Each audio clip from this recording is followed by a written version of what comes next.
Время новостей на канале Абаза, в студии Марина Будба. Здравствуйте. Сегодня в выпуске.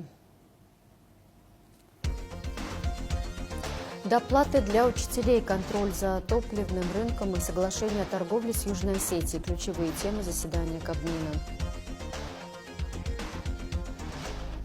Аналогов не было ни до, ни после. 35 лет назад бойцы отрядов спецназа МВД «Витязь» и КГБ «Альфа» провели операцию по освобождению Сухумского СИЗО. Институт брака и свадебный ритуал в бытовой культуре абхазов в Турции. В Абиги прошла защита кандидатской диссертации Гумдан Кваб. Начнем с международной политики. США отказались присоединиться к антироссийскому заявлению в ООН впервые за 17 лет. Соединенные Штаты не поддержали совместные заявления западных стран в поддержку территориальной целостности Грузии с осуждением присутствия российских военных баз в Абхазии и Южной Осетии на заседании Совбеза ООН, посвященном событиям 2008 года. Этот шаг может говорить о смене подхода новой американской администрации. Вместо привычной антироссийской риторики наблюдается стремление к более прагматичному и взвешенному курсу, направленному на восстановление диалога и нормализацию отношений с Россией. Прокомментировал исполняющий обязанности замминистра иностранных дел Ираклий Тужба. Такое решение США можно считать сигналом. Вашингтон больше не готов безоговорочно поддерживать односторонние заявления, игнорирующие реальность на Южном Кавказе. Он отметил, что сохранение нового курса может способствовать снижению напряженности и переходу к более конструктивному диалогу. В этом году США не просто не подписали антироссийскую декларацию в поддержку Грузии, они впервые не инициировали этот процесс, отметил в интервью «Спутник» политолог Артур Атаев. По мнению эксперта, решающую роль в этом сыграла личность президента США Дональда Трампа. Вот я думаю, что, возможно, даже грузинский кейс или грузино-юго-осетино-абхазский кейс обсуждался и на Аляске. Посмотрите, какая продолжительность встречи была. Порядка 2 часов 45 минут. И я думаю, это такая мини-уступка. Из мини-уступок формируется довольно серьезная прагматичная государственная политика, сказал Атаев. Президент Бадра Гунба встретился с участниками форума Совета старейшин коренных народов Евразии, состоявшегося в Сухуми. Во встречу приняли участие вице-президент Беслан Бегвава и старейшины из Адыгеи, Северной Осетии, Дагестана и Кыргызстана. Бадра Гунба отметил, что Совет старейшин играет ключевую роль в сохранении стабильности в обществе, особенно сегодня. Он подчеркнул значимость уважения к старшим как исторической ценности абхазского народа и выразил поддержку форуму, тема которого Абхазский человеческий кодекс Апсора в системе гуманизации современного мироустройства. Дорогие друзья, уважаемые гости, я еще раз хотел бы поприветствовать вас, поблагодарить вас за ту возможность, которую вы нам создали, проведение форума «Абхазский человеческий кодекс Апсора в системе гуманизации современного мироустройства». Это действительно очень важная тематика в современных условиях жизнедеятельности наших народов, наших государств. Мы, конечно же, исходим из своих исторических ценностей, ценностей, во главе которых находится уважение к старшим. Именно институт Совета старейшин всегда на Кавказе играли ключевую роль для сохранения идентичности, сохранения в тех или иных непростых условиях. В этом смысле для нас очень важно сохранить институт Совета старейшин как основной инструмент созидания стабильности в обществе.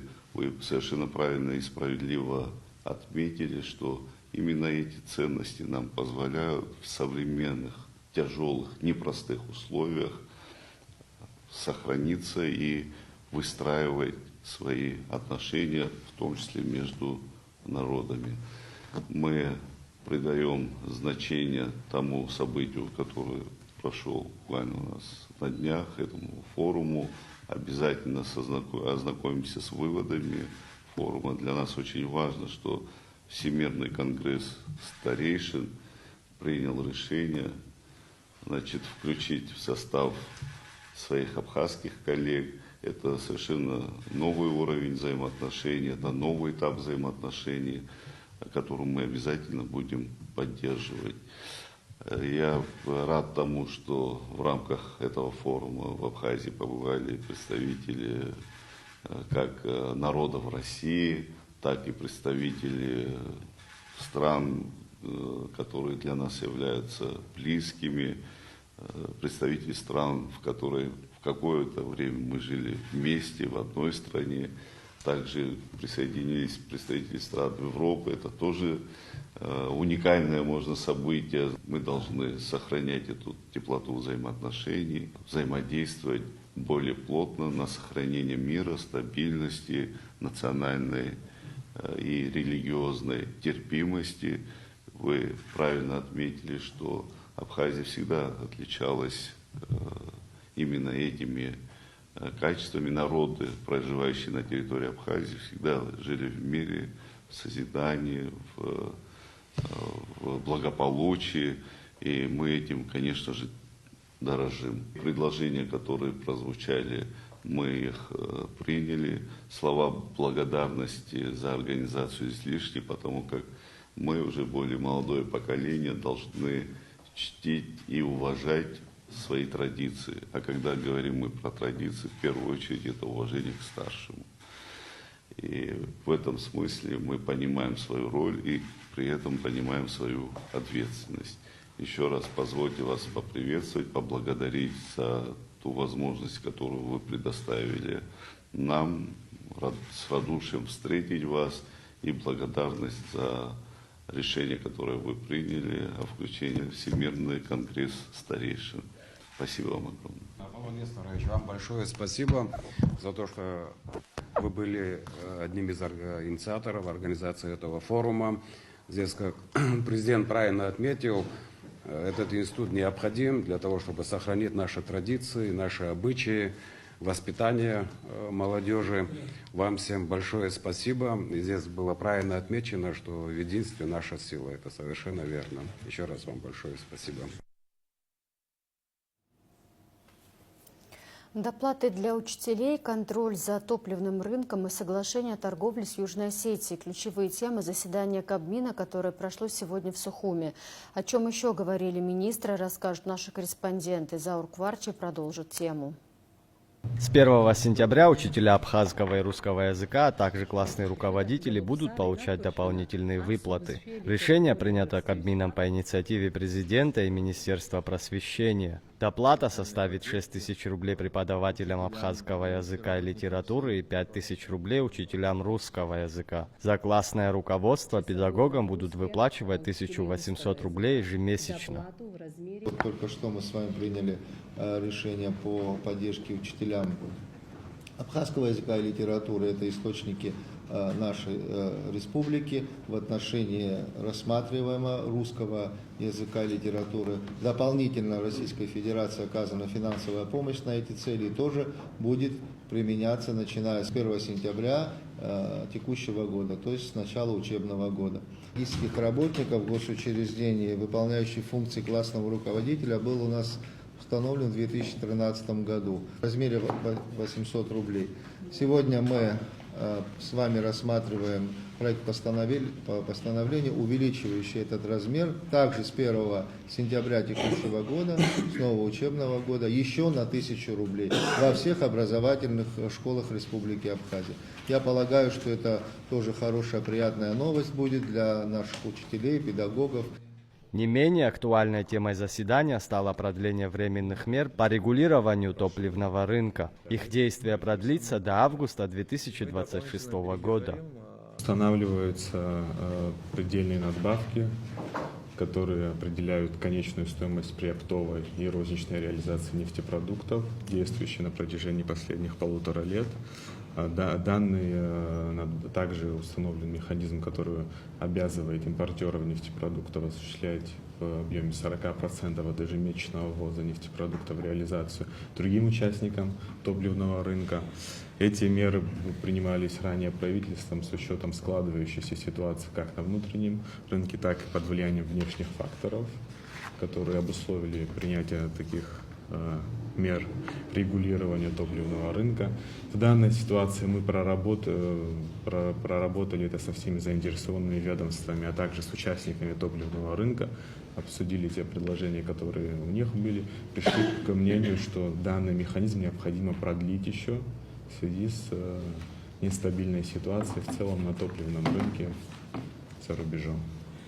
Премьер-министр отметил необходимость постоянного мониторинга ситуации в отрасли и своевременного реагирования на изменения.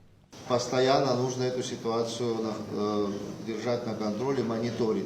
У нас уже логистические цепочки несколько изменились, другие обстоятельства, которые влияют на цену товара в Республике Абхазия. Очень внимательно за этим следить. Мы дали большой порог, сейчас 31 августа 2026 года, но при всем том, это нельзя просто взять и отложить. Надо постоянно осуществлять мониторинг этого ценообразования, соответственно, и уровня наценки. Чтобы у нас не получилось так, что вот оно действует там до 31 августа 2026 года, и мы ничего не должны делать. И менять можно, и вносить изменения можно при объективных условиях. Также Кабмин рассмотрел ситуацию с нехваткой топлива на некоторых АЗС страны и обсудил меры по контролю поставок. Поставки топлива в Республику Абхазия уже оплачены, да? Есть, да, оплачены. У нас уже есть, значит, информация, что топливо будет поставляться в том режиме, в котором и ранее достигнута договоренность. На самом деле, Беслан Сеевич, совершенно правильно вы обращаете внимание, на некоторых автозаправочных станциях перебои с поставкой. Но вот это связано непосредственно с логистикой. И еще лето. Все топливо у нас доставляется железнодорожным транспортом, ну, соответственно, приоритет в логистике тоже существует, где пассажирские поезда там, соответственно, перенаправляют пути. Видим, смотрим за этим, вот, и осуществляем контроль. Поэтому полагаем, что коллапса точно не будет, и мы его не допустим. Также я бы хотел добавить, Владимир Валерьевич, что в принципе все лето ситуация с топливными поставками была непростая.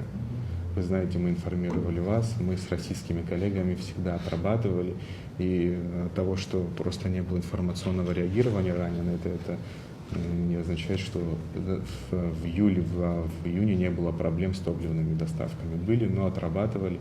Просто сейчас несколько факторов усложнились. Поэтому надеемся, что те объемы, которые уже оплачены абхазскими компаниями, которые находятся в пути не так далеко, зайдут максимально быстро. А также те объемы, которые сейчас отгружаются, тоже уже оплачены, тоже последуют. Кабмин одобрил проект соглашения с Южной Осетией о режиме торговли товарами. Соглашение предусматривает, что на ряд товаров при ввозе с территории Абхазии и Южной Осетии не будут взиматься таможенные пошлины и аналогичные налоги. Конкретные перечни товаров будут определены отдельными протоколами. Аналогичное соглашение у Республики Абхазия подписано с Российской Федерацией в 2012 году. Одной из ключевых особенностей таких соглашений является освобождение от уплаты таможенных пошлин. В отдельных случаях при вывозе товара с территории одной страны на территорию другой страны, в отдельных случаях при ввозе. В нашем случае, в соглашении между правительствами Республики Абхазия и Республикой Южная Осетия, речь идет об освобождении от уплаты ввозных таможенных пошлин. То есть, если товар, произведенный на территории Республики Абхазия, будет экспортироваться в Республику Южная Осетия, для этого товара в смысле таможенных пошлин рынок будет настолько же открыт, как и внутренний рынок Республики Абхазия. А это соглашение призвано увеличить товарооборот между нашими республиками. До настоящего времени ежегодный товарооборот, если не считать транспортные средства, которые не производятся в Республике Южная Осетия, но экспортируются из Южной Осетии в Абхазию. Вот, за исключением этой позиции, объем товарооборота составляет немногим менее 1 миллиона рублей в год. Министерство юстиции получило новый официальный символ – геральдический знак службы судебных исполнителей. Утверждены цены на посещение Сухумской крепости. Для граждан Абхазии, ветеранов Великой Отечественной войны и Отечественной войны народа Абхазии вход бесплатный. Взрослым гостям республики билет будет стоить 200 рублей. детям до 12 лет бесплатно. В рамках дополнительной повестки министр сельского хозяйства Беслан Джопуа представил итоговый отчет программы развития отрасли. С 2021 года на программу было выделено 450 миллионов рублей, в 2024 году 150 миллионов, освоено из них 147. На сегодняшний день, вот говоря уже конкретно о 2024 году, из 150 миллионов было освоено 147,9 миллионов. Ну, это небольшая сумма, которая осталась, просто фактически мы не успели как бы получить средства. Но те программы, которые были за эти средства, мы перевели за счет 2025 года, и в этом году как бы итог мы уже оплатили и помогли, имеем в виду, приобрели для этих людей, участников этой программы. Многие у нас по многим критериям по программе проходят вне очереди. Это социально уязвимые семьи, многодетные семьи, инвалиды войны, а все остальные, они в общем порядке по мере подачи заявления. И те, которые недовольство люди выражают, мы смогли как бы объяснить, что ситуация, средств на все это не хватает, и они будут освоены в следующем году. И вот, в принципе, люди терпеливо ждут.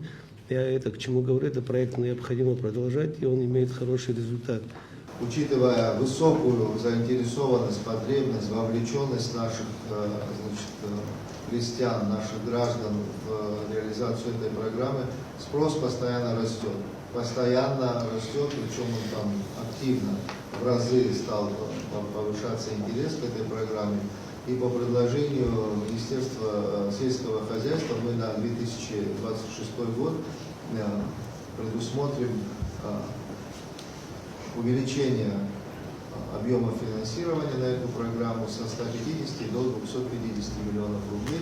Тоже, на наш взгляд, это мера, которая позволит поддержать, еще раз повторюсь, наших граждан, ну и, соответственно, получить ожидаемый результат. Не остались без внимания и последствия сильного ливня, прошедшего утром 21 августа.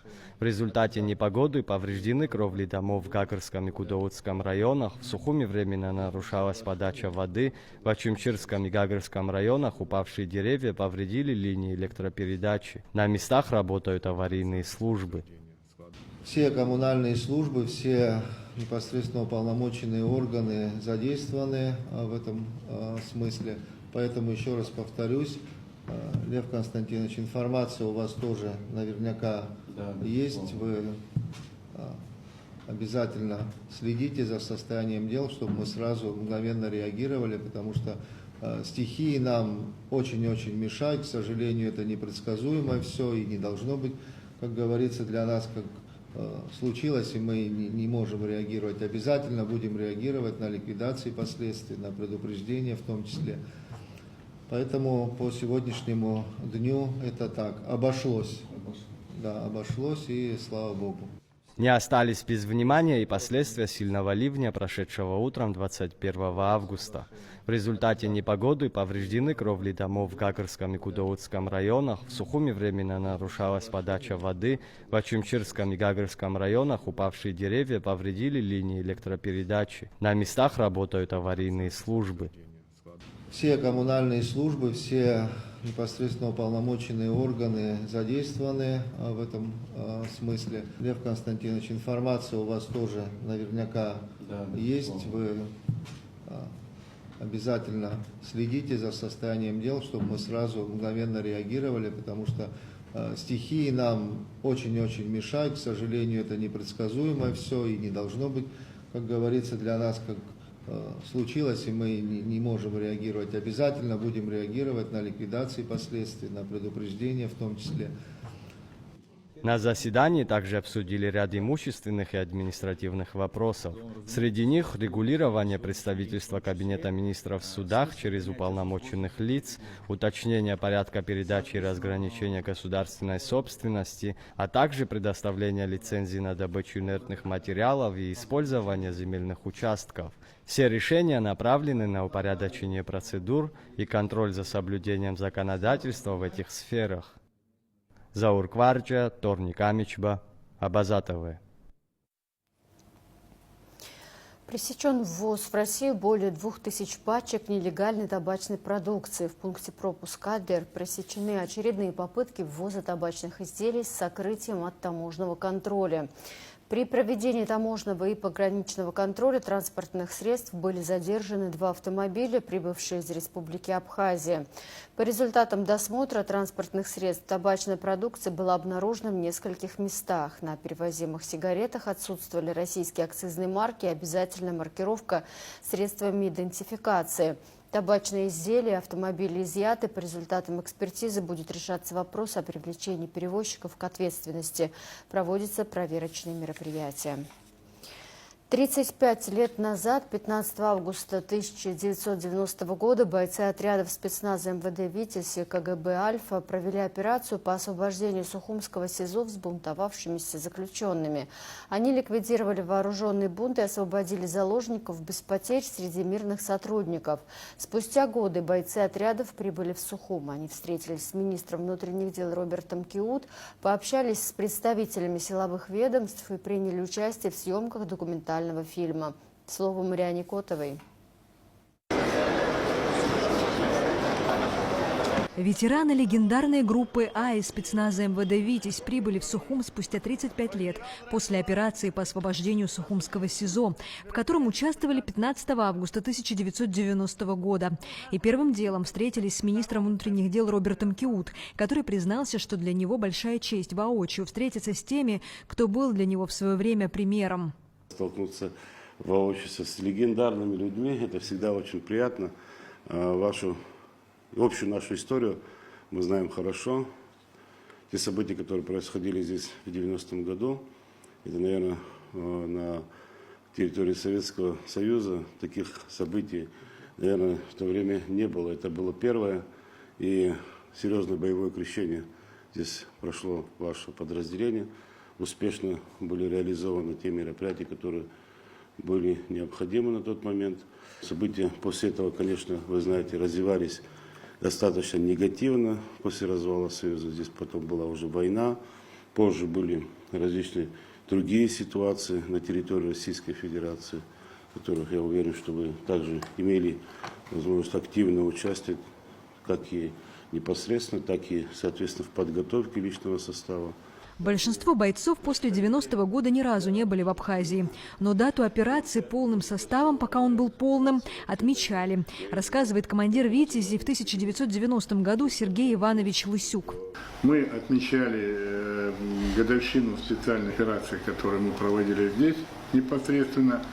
На каждый юбилей собирались. К сожалению, некоторые люди уже покинули наш мир. Мир иной шли. Нету также руководителя спецоперации от группы А Карпухина Виктора Федоровича непосредственно.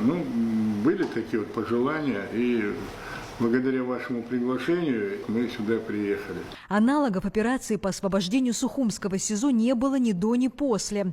За считанные секунды были обезврежены террористы без единой потери ни среди заложников, ни среди силовиков.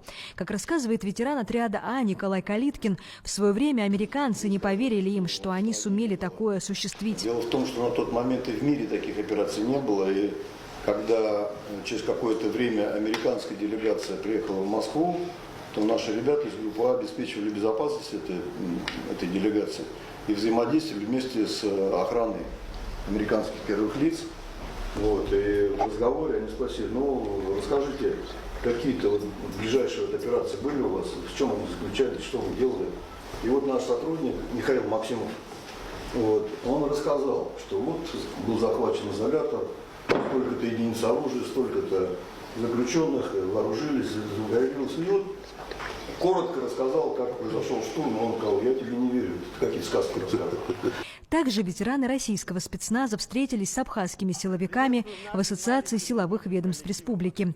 Ее глава Батал Агрба рассказал, что сейчас предпринимается правоохранительными органами для воспитания подрастающего поколения. Здесь с вами за одним столом сидят действующие офицеры Министерства обороны, Министерства внутренних дел, Службы государственной безопасности, Государственной службы охраны и Министерства по чрезвычайным ситуациям. Вместе одним кулаком мы работаем с нашей молодежью, хотим воспитать в них патриотические чувства любви к родине, к стране, к старшим, и непосредственно, чтобы они в нужное время, не дай бог, могли правильно сориентироваться и встать на защиту этой родины. Вот такие мы проводим мероприятия. Мы провели в этом году уже 2 совместно с Министерством просвещения. Работали буквально в этом месяце в горном лагере, где порядка 100 детей ежемесячно поднимаются, где мы учили и показывали, как себя вести в тех или иных ситуациях, которые возникают не только в военное время, но и в обычной жизни, происшествия, как оказать первую медицинскую помощь, как сориентироваться в лесу, не заблудиться и так далее. По словам Сергея Лысюка, патриотическое воспитание и начальная военная подготовка – это то, что никогда не будет лишним, тем более в условиях современного мира. Недавно попала в руки нам книга «Начальная военная подготовка», которую выпустили на Украине. Там 2 книги. Книга для, значит, школьника 11 класса, вот такая книга.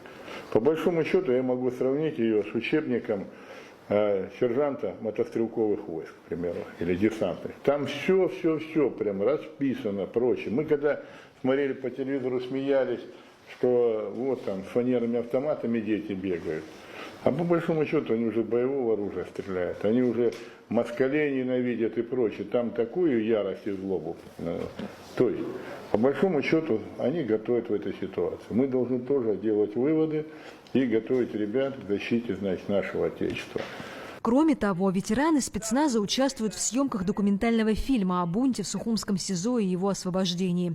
Они вспоминают, как это было прямо там, где находились 15 августа 90 года. Марьяна Котова, Сосрык Вагухава, Валерий Квиквискири, Абаза ТВ. Окунуться в аутентично абхазское, выпить настойку на 5 перцах, закусить аджинджухом и послушать живое исполнение национальной музыки можно на фестивале «Апсуакот», который открылся накануне в Сухумской крепости. Стрельба из лука, зона фото, аудио и видео, а также интерактив для детей – все это по соседству с настоящими археологическими раскопками.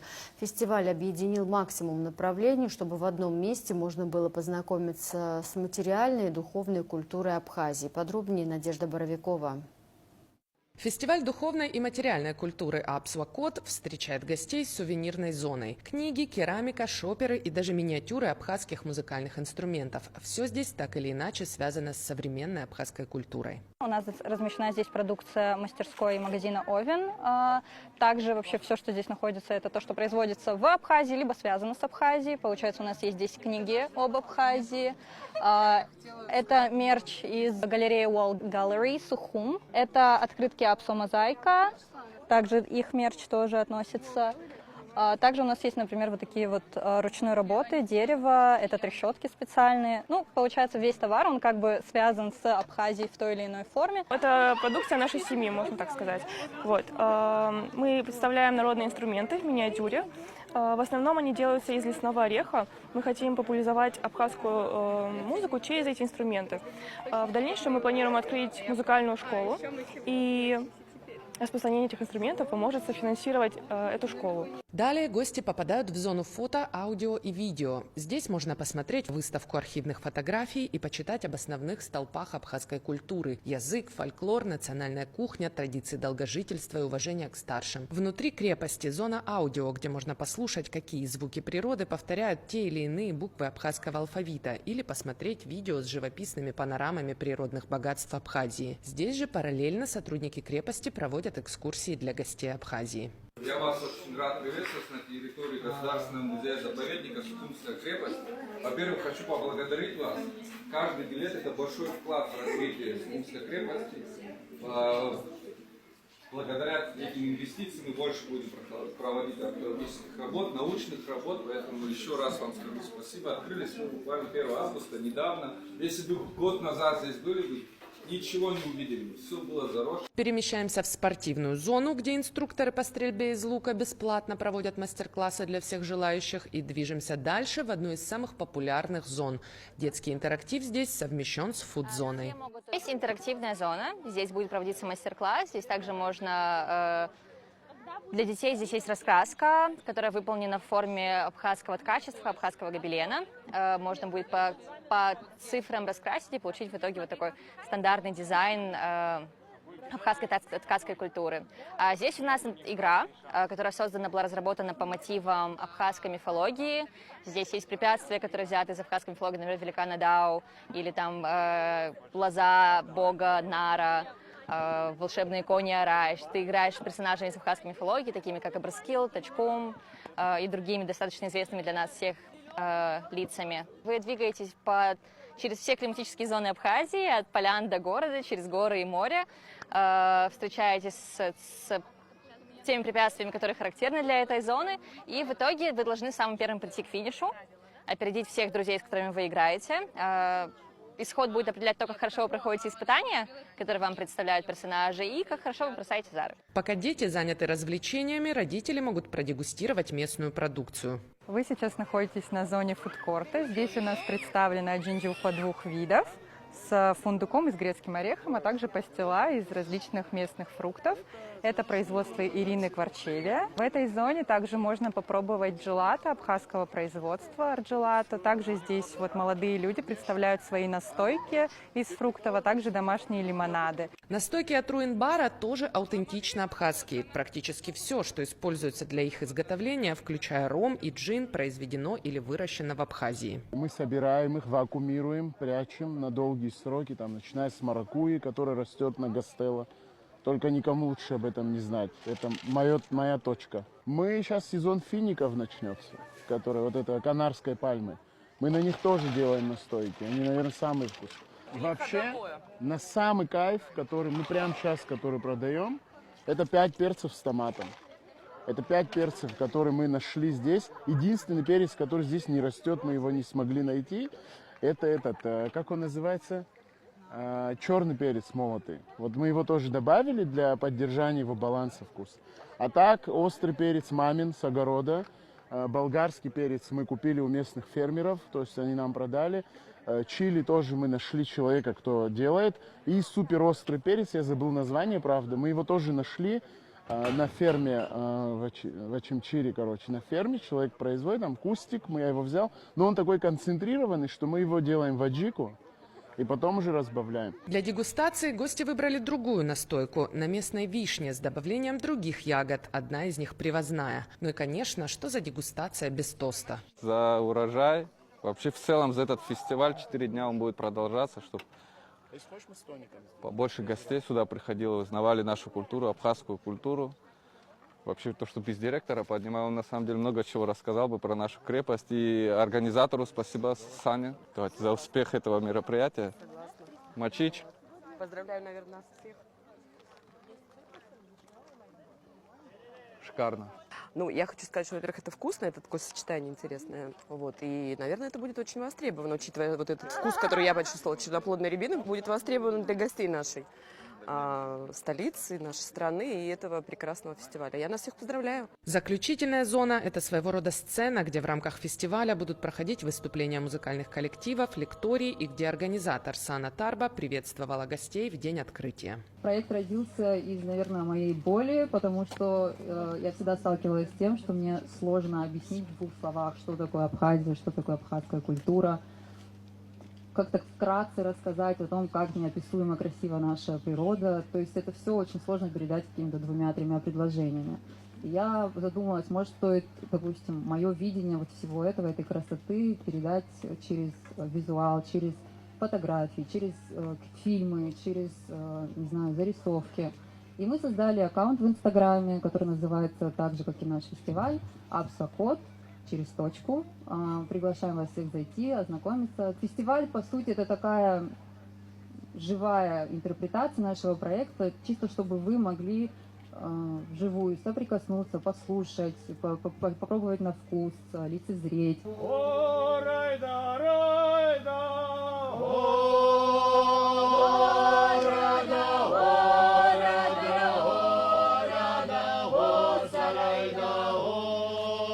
Первый день фестиваля украсили артисты фольклорного ансамбля «Хиштра», вживую исполнившие несколько народных абхазских композиций. Фестиваль «Апсуакот» продлится до 24 августа. Все основные мероприятия будут проходить с 6 вечера до 12 ночи. Надежда Боровикова, Владимир Капуза, Абаза ТВ. Институт брака и свадебный ритуал в бытовой культуре абхазов в Турции. На эту тему в Абхазском институте гуманитарных исследований состоялась защита кандидатской диссертации Гундан Кваб.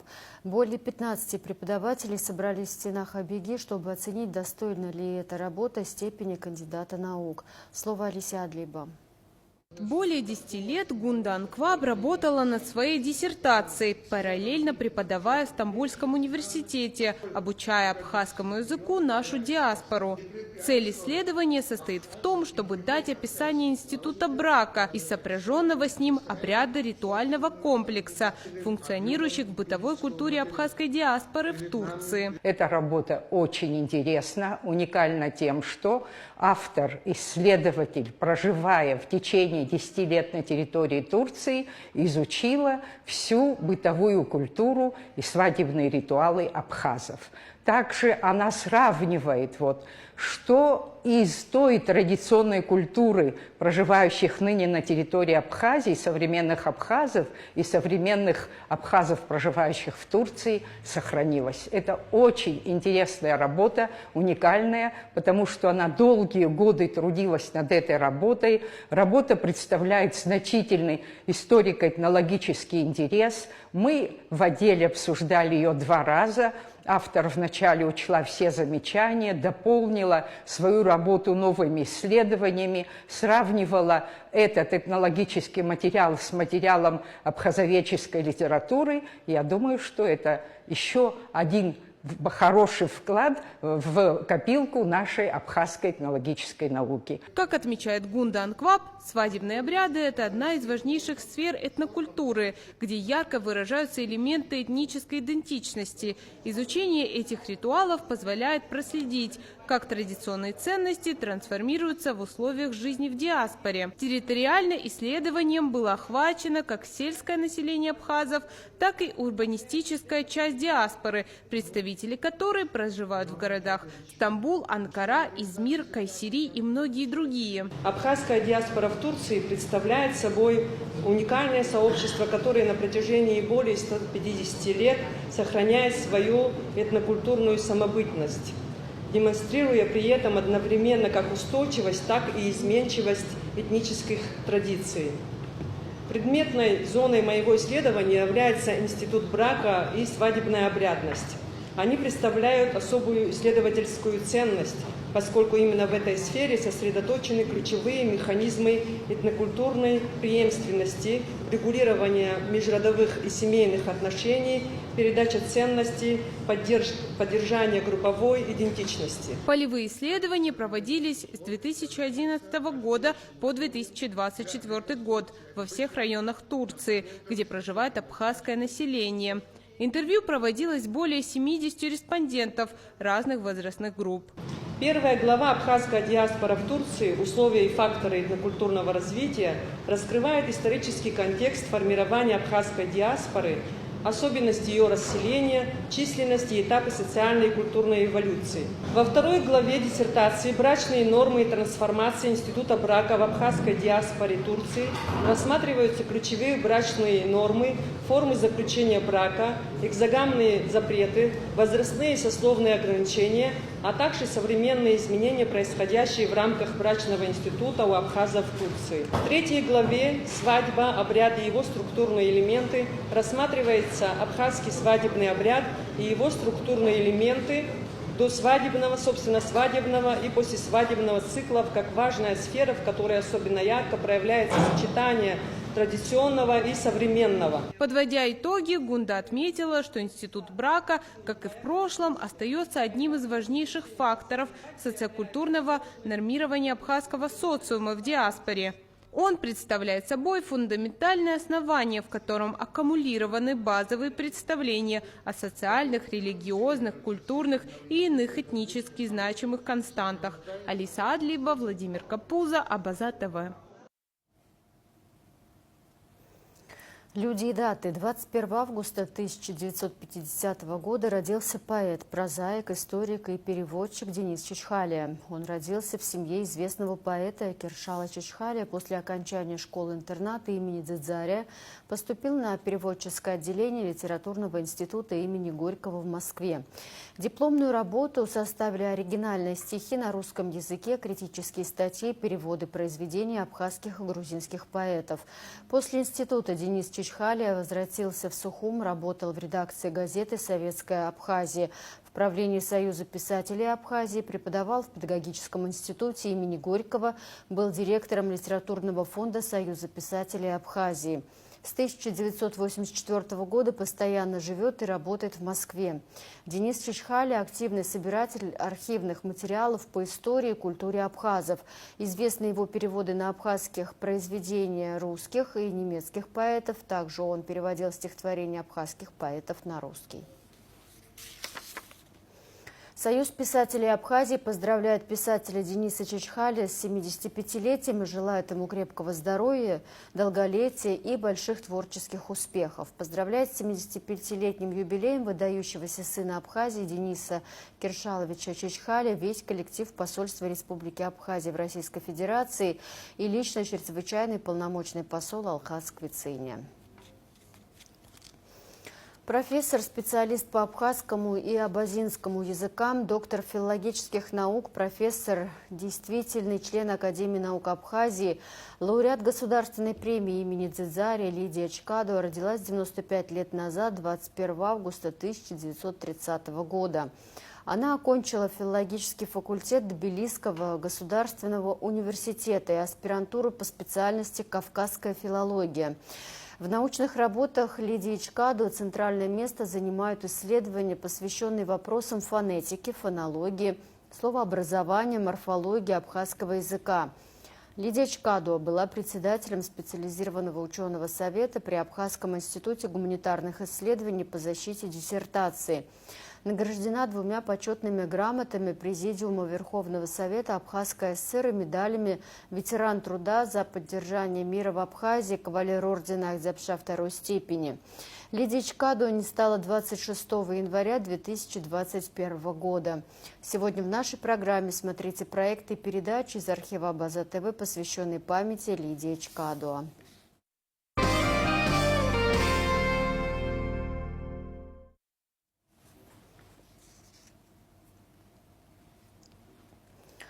Восемь дополнительных скважин пробурят в Киласурском направлении для улучшения водоснабжения. Соответственно, поручение дал мэр Сухума Тимур Аграба.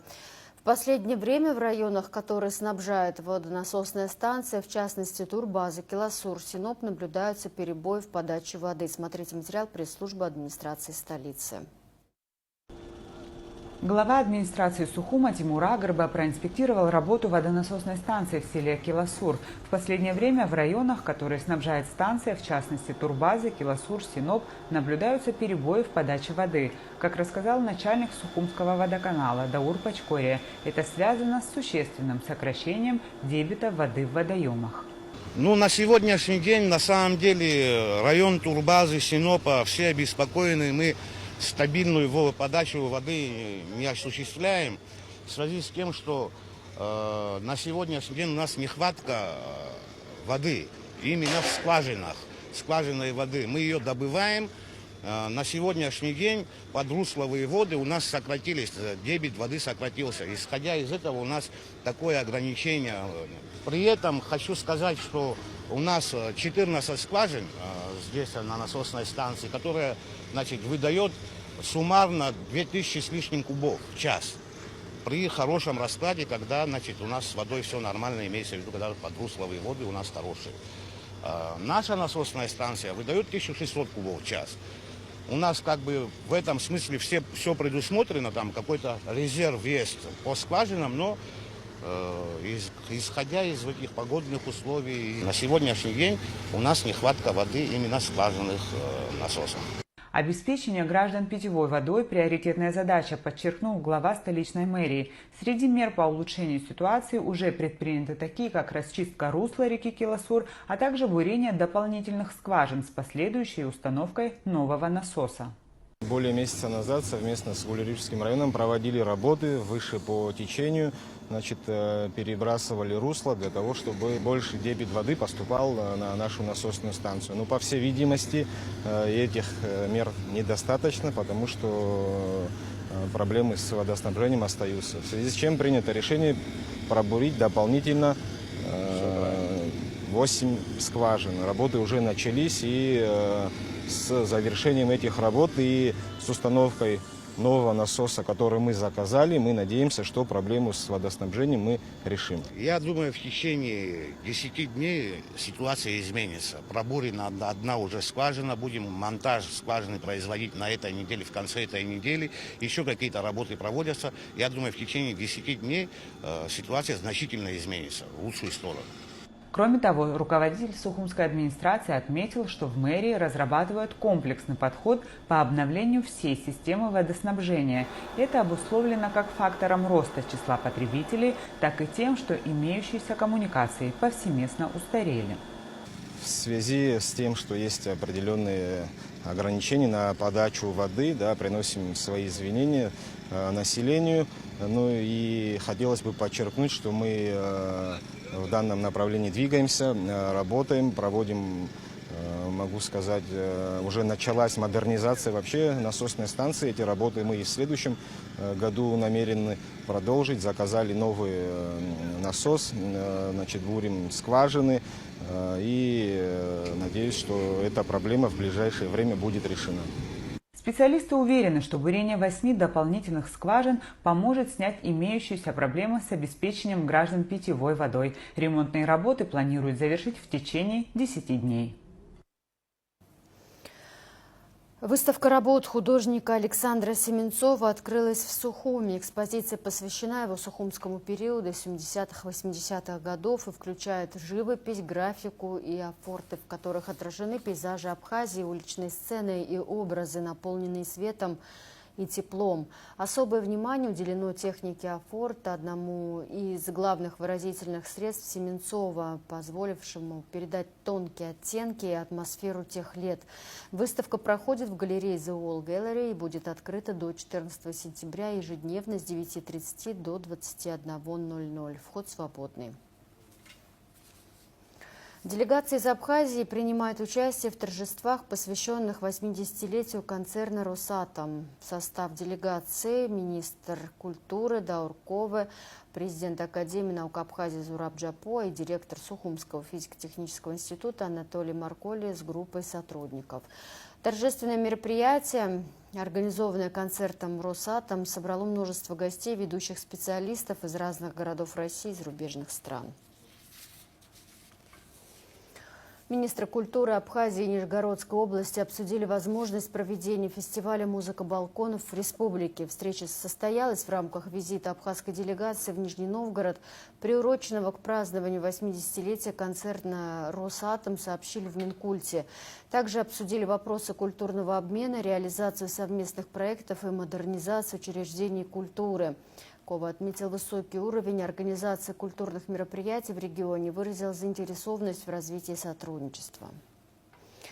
А в завершении выпуска прогноз погоды.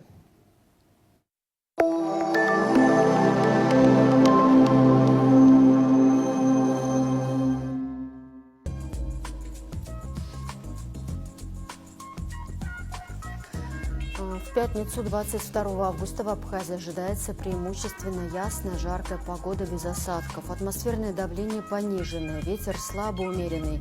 Температура воздуха ночью 18-23, днем 28-33. Температура морской воды плюс 27. Волнение морской воды слабо умеренное, относительная влажность воздуха 60-80%.